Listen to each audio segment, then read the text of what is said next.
Najua umeweza kusikia sukuk kwa Tanzania imeingia. Juzi nimeona CRDB wametoa sukuk yao.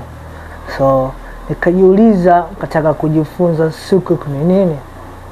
Kwa kifupi sukuk ni kama bonds, lakini bonds hizi zinafuata sharia au misingi ya Kiislamu. So kama uliangalia video zilizopita ambapo nilielezea mudaraba, nikaelezea kwa summary aina ya uwekezaji wa Uislamu huwa inafuata misingi ya sheria ya Kiislamu, ambapo haihitaji riba yoyote, lazima iwekeze kwa vitu ambavyo havijakatazwa, lazima ijulikane na wekeza katika kitu fulani, haiwekezi katika speculation. Maana speculation kama vile kutrade katika hisa au nini, au kutrade katika forex, vitu kama hivyo. Na pia inatakiwa ijulikane hasara yake ni ipi, faida zake ni zipi. So kwa siku leo tutajifunza kwamba hii ni bond, ni bond kama bond, lakini tofauti yake inafuata sheria ya Kiislamu ambapo haina riba, na pia inakuwa backed up na real assets, na real asset or real investment, ambapo katika hiyo investment kiujumla hiyo inayopatikana, faida inapatikana, ndio inagaia katika uwekezaji. So wewe kama ni mgeni unaangalia video zetu hizi, please subscribe, kwa sababu asilimia zaidi ya 80 ambao mnaangalia video zangu hamsubscribe. Na pia like mpaka mwisho na muangalie hii video kwa makini sana hadi mwisho ili muweze kujifunza kiundani zaidi. So tutaanza video hii kwa kutofautisha kati ya sukuk investments versus UTT AME.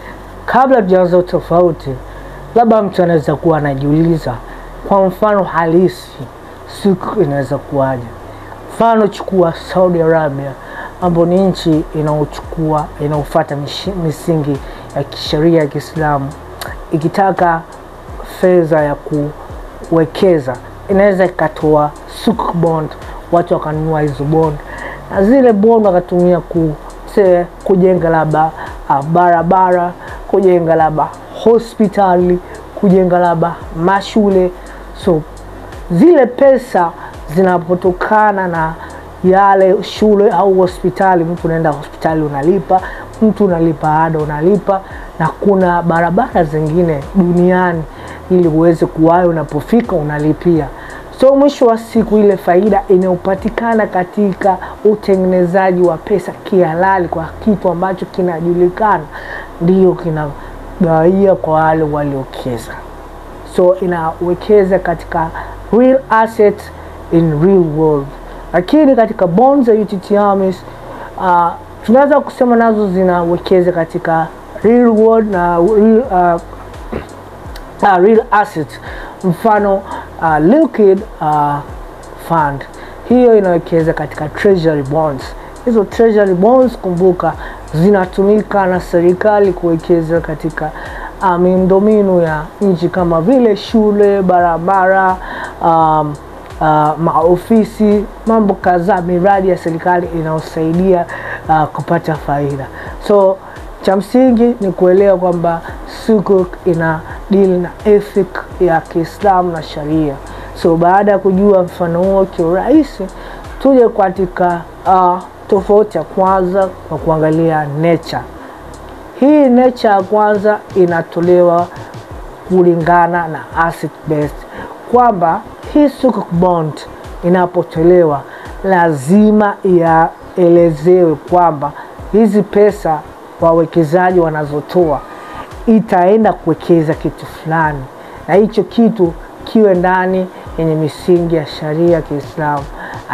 Hiyo pesa haitawekezwa katika vitu kama vile kamari, vitu kama vile pombe, vitu kama vile muziki, vyakula ambavyo vimekatazwa.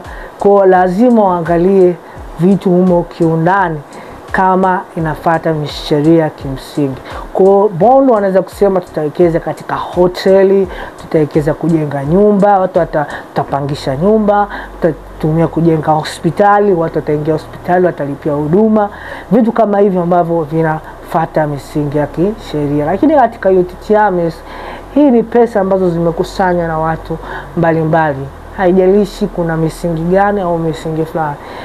Mwisho wa siku zile pesa zinatumika kufanyia jambo la kuwekeza katika soko.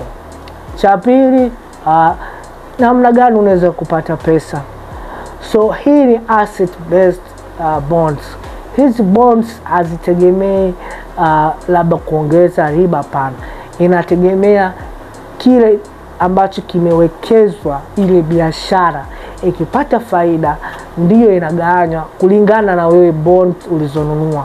Kama umepewa bond za 50, basi utapewa faida yako kulingana na bond ya kulingana na ratio yako. So cha msingi kujua kwamba katika sukuk bonds ni kwamba faida inapatikana katika ule mradi ambao utawekeza. Lakini huku katika UTT AMIS unaweza kupata faida wa capital gain kwa kuweza kuuza, ukauza katika ofisi mbalimbali, ukatoa muda wote. Hiyo ndio unaweza ukapata kwa UTT AMIS. Pia cha tatu, katika risk inagawanya kulingana na wale waliopata kuchukua zile bonds, kwa sababu inawezekana mkafungua biashara au shule au kitu chochote haikufanya vizuri. So itagawanya kulingana na wewe ulichowekeza. Kama uliwekeza kidogo, hasara itakuwa ndogo. Lakini kama uliwekeza kingi, hasara nayo itakuwa kingi kwako. Lakini katika upande wa pili pia hasara napo inategemea na soko litavyoenda. Linaweza likapanda na kushuka. Zikipanda, vipande vyako zinapanda thamani. Ikishuka, vipande vyako vinashuka thamani. Ya nne, hizi sukuk bonds zinaweza mtu kama anazo anaweza kaziuza katika masoko ambayo yanasimamiwa na Islamic Sharia. Kuna masoko ya bond yenye misingi ya Islamic. Kwa mtu kama na bond zake anaweza kaziuza kwa masoko yao. Lakini UTT AMIS unaweza ukauza utakavyopendelea wewe. Kama leo unataka kununua liquid fund yako, unaenda kununua katika ofisi, au sasa hivi wana mfumo online, unaweza kununua hadi shilingi milioni 2 ukanunua hivyo vipande vyako. Katika cha mwisho na nini, usimamizi. Hii mifuko au sukuk bond inasimamiwa na misingi ya sharia.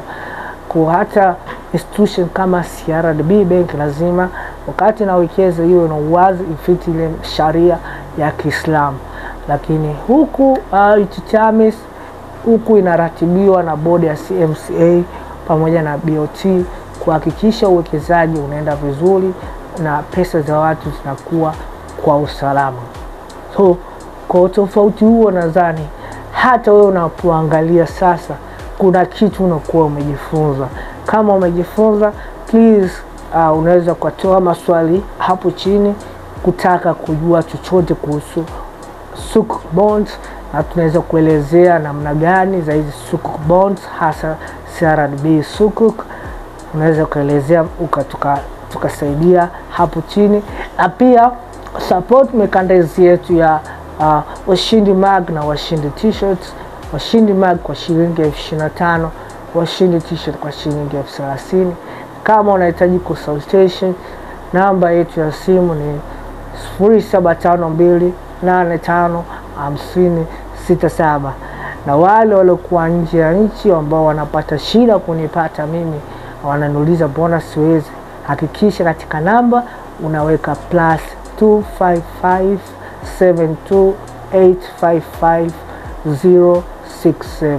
Narudia tena, +2557528555067.